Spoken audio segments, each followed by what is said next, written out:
JPSC परीक्षा और उसमें धांधली, फिर सीआईडी का बड़ा एक्शन। तो खबर यह है कि झारखंड सीआईडी ने 18 ठिकानों पर छापे मारी, जिसमें कोचिंग संचालक मास्टरमाइंड अभय तिवारी के ठिकानों पर रेड मारी गई है। और कल ही खबर प्रमुखता से रिपब्लिक भारत ने दिखाई, पूरी की पूरी स्टोरी छाप दी हमने और यह भी बता दिया कि आखिरकार जिम्मेदार कौन है, किसकी जिम्मेदारी है, किसके हाथ में विभाग है। एक्शन सीआईडी कर रही है, लेकिन मांग सीबीआई की है। तो इस वक्त जो बड़ी खबर है वो ये कि कोचिंग संचालक मास्टरमाइंड के ठिकानों पर रेड की खबर है और एक बड़ा मसला ये होता जा रहा है। और एक और बड़ी खबर आ रही है, पेपर काटने वाली एजेंसी पर भी सीआईडी की कार्रवाई हुई है। कंपनी के डायरेक्टर, मैनेजर को रिमांड पर लिया गया है, कंपनी के प्रोग्रामर को भी रिमांड पर लिया गया है। एक बड़ी खबर हम आपको बता रहे हैं और लगातार एक्शन जारी है। अब सीआईडी एक्शन ले रही है और कंपनी के जो प्रोग्रामर हैं उनको भी अब पूछताछ उनसे की जाएगी। तो जो एजेंसी है जो कि पेपर कराने वाली है, पेपर कराने वाली एजेंसी जो है उसके ऊपर अब शिकंजा कसता जा रहा है। सीआईडी की कार्रवाई हो रही है। तो कुल मिलाकर जब हक की मांग सड़क पर उतरती है तो तस्वीर जो है कैसी होनी चाहिए? क्या विरोध का मतलब अगजनी होता है, गाली गलौज, पुलिस से संघर्ष, या फिर अपने लोकतांत्रिक अधिकारों के लिए अनुशासन की मिसाल पेश करना? आज देश की राजधानी दिल्ली और झारखंड की राजधानी रांची के दो अलग अलग मोर्चों ने इस सवाल का सबसे बड़ा जवाब दे दिया है। और इस वक्त एक और बड़ी खबर मैं आपको बता दूं। बड़ी खबर यह है कि झारखंड छात्र आंदोलन पर बीजेपी का हमला क्यों है? विपक्ष का दोहरा मापदंड यहां पर बीजेपी को लगता है। झारखंड में छात्र आंदोलन पर राहुल चुप है, छात्रों से कांग्रेस को कोई लेना देना नहीं है, यह बीजेपी का कहना है। तो विपक्ष का दोहरा मापदंड, ऐसा मानना है बीजेपी का। सवाल इसलिए पैदा हो रहे हैं क्योंकि इसमें विपक्ष जो है अभी बैकफुट पर है। मकर द्वार पे झारखंड के एग्जाम को लेकर जेपीएससी एग्जाम, जो 14वां जेपीएससी एग्जाम हुआ था, पब्लिक सर्विस कमीशन का एग्जाम झारखंड का, जिसमें पेपर लीक हुई थी, उस विषय में एक तख्ती किसी भी कांग्रेसी के हाथों में देखा? किसी ने नहीं देखा, क्योंकि ये सिलेक्टिव आउटरीच है और इसके पीछे केवल राजनीतिक रोटी सेकने की चेष्टा कांग्रेस पार्टी की है। आपको आश्चर्य होगा, मैं कुछ बिल्स का नाम लूंगा जो बिल पास हो गए, लोकसभा में पास हो गए, मगर उन पे 1 मिनट की भी चर्चा नहीं हुई। पास होना अनिवार्य था क्योंकि जनता का कार्य है, चर्चा नहीं हुई। जनता अनभिज्ञ है कि इन बिलों में क्या है। तो सवाल है कि आखिर दोहरा मापदंड विपक्ष का क्यों? अब आपको बताते हैं रांची छात्र आंदोलन की टाइमलाइन को जरा देखिएगा।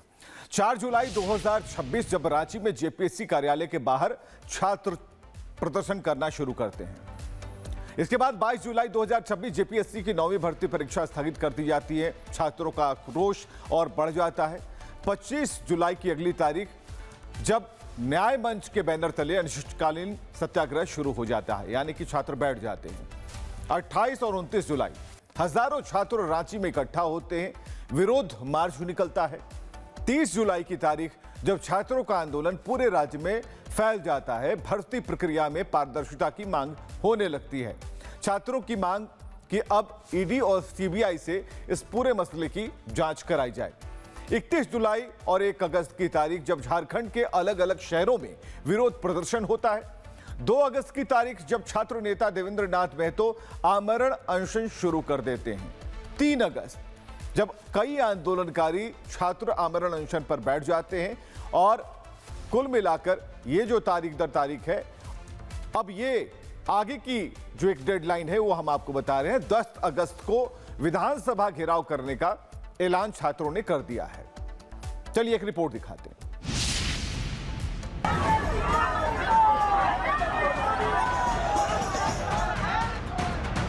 जो यहाँ के मुख्यमंत्री है वो छात्र विरोधी सरकार है। ये तस्वीरें चीख चीख कर कह रही हैं कैसे दिल्ली के जंतर मंतर पर सीजेपी के आंदोलन ने उग्र रूप ले लिया। पुलिस के साथ धक्का मुक्की, सुरक्षा कर्मियों पर हमला और हिंसक झड़पों में शांतिपूर्ण प्रदर्शन के मूल उद्देश्य को ही दागदार कर दिया। व्यवस्था संभालने में नाकाम रहे संगठन और मंच से नियंत्रण खोते नेता ये बताने के लिए काफी था कि जब आंदोलन दिशाहीन होते हैं तो असामाजिक तत्व कैसे मंच और भीड़ का फायदा उठा लेते हैं। इसके ठीक उलट झारखंड की राजधानी रांची में जेपीएससी और जेएससी की परीक्षाओं में हुई कथित गड़बड़ियों के खिलाफ छात्रों का आंदोलन एक अलग ही राजनीतिक और सामाजिक संस्कृति गढ़ रहा है। मौसम की मार, फिर भी हौसला बरकरार। आसमान से बरसती आफत, कड़कती बिजली और मूसलाधार बारिश भी इन युवाओं के इरादों को डिगा नहीं पाई।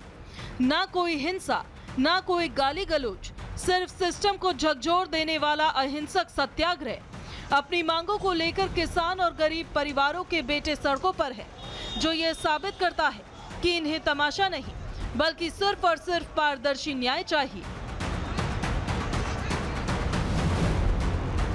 झारखंड में छात्रों का ये प्रदर्शन पूरे देश के लिए एक मिसाल बन गया है।